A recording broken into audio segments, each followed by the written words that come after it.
ভগবতে বাসুদেবায়। জয় শ্রীকৃষ্ণ। রাধে রাধে। নমস্কার দর্শক বন্ধুরা। মাঘী শুক্লপক্ষিয়া জয়া একাদশী ব্রত মাহাত্ম্য ভবিষ্যত্তর পুরাণে যুধিষ্ঠির শ্রীকৃষ্ণ সংবাদ রূপে বর্ণিত আছে। শ্রী গরুর পুরাণে মাঘ মাসের শুক্লপক্ষিয়া একাদশী তিথিকে ভৈমী একাদশী নামে অভিহিত করা হয়েছে। কল্পান্তরে বিভিন্ন পুরাণে বিভিন্ন নাম দেখা যায়। পদ্মপুরাণ অনুসারে জ্যৈষ্ঠ মাসের শুক্লপক্ষিয়া একাদশীর নামই পাণ্ডবা নির্জলা বা ভীমসেনী ভৈমী একাদশী। তবে আজকের এই ভিডিওতে আমরা কথা বলবো মাঘ মাসের শুক্লপক্ষিয়া একাদশী জয়া একাদশী সম্বন্ধে, যাকে অনেকেই ভৈমী একাদশী নামেও চেনেন। এই একাদশীর সঠিক তিথি, উদয়া তিথি অনুযায়ী ব্রত পালনের দিন, পালনের সময় ও পালনের মন্ত্র এবং কোন কোন নিয়ম মানলে একাদশীর ব্রত শুদ্ধভাবে পালন করা যায়। অনেকেই একাদশীর দিনে উপবাস করেন, কিন্তু সঠিক নিয়ম না জানার কারণে ব্রতের সম্পূর্ণ ফল থেকে বঞ্চিত হন। তাই আজকের ভিডিওটি শেষ পর্যন্ত দেখুন, কারণ এখানে শুধুমাত্র শাস্ত্রে বলা প্রয়োজনীয় নিয়মগুলি তুলে ধরা হয়েছে। প্রথমেই জেনে নিই জয়া একাদশীর তিথি ও সময়। জয়া একাদশীর তিথি শুরু হবে 28শে জানুয়ারি 2026 বুধবার দুপুর 2:21 থেকে এবং একাদশী তিথি শেষ হবে 29শে জানুয়ারি 2026 বৃহস্পতিবার দুপুর 12টা পর্যন্ত। কিন্তু শাস্ত্র অনুযায়ী একাদশী ব্রত সর্বদা উদয়া তিথি মেনে পালন করতে হয়। সেই কারণে 29শে জানুয়ারি বৃহস্পতিবার দিনেই জয়া একাদশীর ব্রত পালন করতে হবে। এই বিষয়টি মনে রাখা খুবই জরুরি। একাদশীর পালন করার সঠিক সময়। একাদশীর ব্রত যেমন গুরুত্বপূর্ণ, ঠিক তেমনই গুরুত্বপূর্ণ হলো পারণ। এই জয়া একাদশীর পারণ তারিখ 30শে জানুয়ারি 2026 শুক্রবার। এই পালনের সময় শুরু হবে সকাল 6:17 থেকে এবং থাকবে সকাল 9:59 পর্যন্ত। এই নির্দিষ্ট সময়ের মধ্যেই একাদশীর পালন সম্পন্ন করতে হবে। এই সময় অতিক্রম করলে ব্রতের শুদ্ধতা নষ্ট হয়, এ কথা শাস্ত্রেই বলা আছে।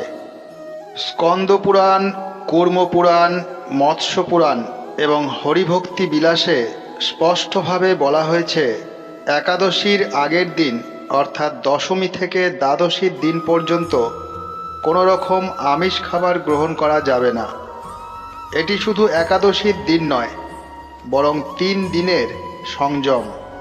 একাদশীর দিনে দাঁত মাজাও নিষিদ্ধ। এর কারণ হলো অনেক সময় দাঁত মাজতে গিয়ে রক্তক্ষরণ হয়, আর একাদশীর দিনে রক্তক্ষরণ সম্পূর্ণ নিষেধ।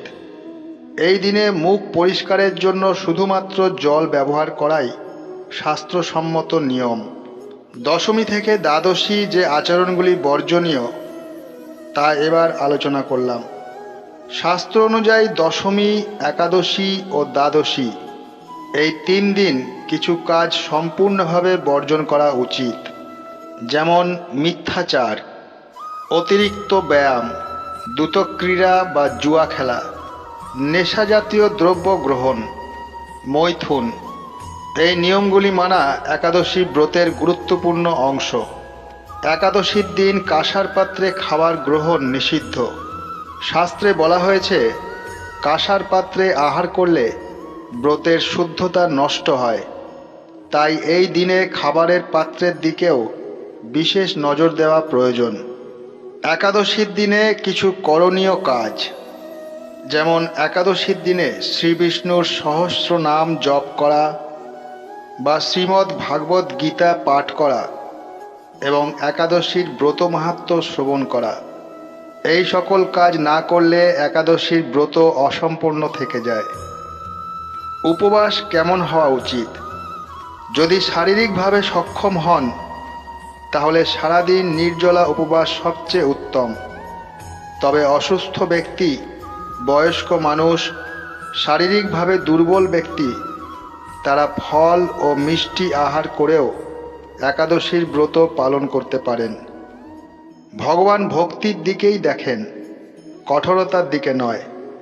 সবচেয়ে গুরুত্বপূর্ণ কথা, সারাদিন কি খাওয়া যাবে কি খাওয়া যাবে না এই চিন্তায় সময় নষ্ট না করে ভগবানের প্রতি ভক্তি রাখুন, শ্রীবিষ্ণুর নাম জপ করুন এবং সম্ভব হলে রাত্রে কিছুক্ষণ অন্তত জাগরণ করুন। এতটুকুই একাদশীর ব্রতের মূল উদ্দেশ্য। এবারে বলবো দ্বাদশী তিথিতে পালন করার নিয়ম। একাদশীর ব্রত সঠিকভাবে সম্পূর্ণ হয় দ্বাদশী তিথিতে পালনের মাধ্যমে। সূর্যোদয়ের পর দ্বাদশী তিথি থাকা অবস্থায় ভক্ত শুদ্ধ হয়ে শান্ত মনে ভগবান শ্রীবিষ্ণুকে স্মরণ করবেন। প্রথমে হাতে সামান্য জল নিয়ে তুলসী পাতা সহ বিষ্ণুর নাম জপ করবেন এবং মনে মনে প্রার্থনা করবেন যেন অজান্তে কোনো ত্রুটি হয়ে থাকলে ভগবান তা ক্ষমা করেন। এরপর পালনের জন্য প্রথমে অল্প জল, ফল বা তুলসী পাতা গ্রহণ করা শ্রেয়।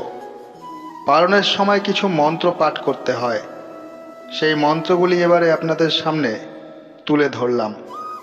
পালনের সময় এই মন্ত্রটি পাঠ করতে পারেন। একাদশ্যাং নিরাহার ব্রতে নানেন কেশব প্রসীদ সুমুখ নাথ জ্ঞান দৃষ্টি প্রদ ভব। অর্থ, হে কেশব, আমি এই একাদশী ব্রত পালনে নিরন্তর উপবাস থেকেছি। হে নাথ, আমার উপর প্রসন্ন হন এবং আমাকে জ্ঞান দৃষ্টি প্রদান করুন। অথবা এই মন্ত্রটি বলতে পারেন, নম বিষ্ণবে তুভ্যাং পালনং কুরু কেশব। অর্থ, হে কেশব, আপনাকে প্রণাম, আপনার কৃপায় আমি আজ পালন করছি। এই মন্ত্র পাঠ করে ভগবান কেশবের কৃপা কামনা করে পালন সম্পন্ন করতে হয়। পালন শেষে ভগবান শ্রীবিষ্ণুর কাছে কৃতজ্ঞতা প্রকাশ করে তারপর অন্ন বা অন্যান্য ভোজন গ্রহণ করা উচিত। শাস্ত্রমতে শুদ্ধ চিত্তে ও নিয়ম মেনে করা এই পালন একাদশী ব্রতের পূর্ণ ফল প্রদান করে। দ্বাদশী তিথিতে নির্দিষ্ট পালনের সময়ে সাধারণত সকালে এই মন্ত্রটি পাঠ করে নিজের উপবাস ভাঙতে হয়। মন্ত্র পাঠের পর জল বা সামান্য কোনো প্রসাদ গ্রহণ করে ব্রত সম্পন্ন করা হয়। অনেকে হরিবোল বলেও পালন করে থাকেন। সব শেষে একটি কথাই বলবো, আপনারা যদি জয়া একাদশীর সম্পূর্ণ ফল লাভ করতে চান তাহলে শাস্ত্রে উল্লিখিত এই নিয়মগুলি যথাসম্ভব মেনে চলা অত্যন্ত প্রয়োজন। একাদশীর ব্রত শুধু উপবাস নয়, এটি সংযম, শুদ্ধতা ও ভক্তির অনুশীলন। ভিডিওটি আজ এখানেই শেষ করলাম। যদি ভিডিওটি আপনাদের উপকারে লেগে থাকে একটি লাইক করে দেবেন এবং আপনজনদের মধ্যে শেয়ার করে দেবেন। আর এই ধরনের ভিডিও আগামী দিনেও পাওয়ার জন্য চ্যানেলটিকে সাবস্ক্রাইব করে পাশে থাকা বেল আইকনটিকে প্রেস করে দেবেন। জয়া একাদশীর ব্রত মাহাত্ম্য বৃহস্পতিবার দিন সকালে আপনাদের সামনে প্রস্তুত করব। পারলে ভিডিওটি দেখবেন, আশা করি আপনাদের ভালো লাগবে। সবাই সুস্থ থাকবেন, ভালো থাকবেন। ধন্যবাদ। জয় শ্রীকৃষ্ণ। রাধে রাধে।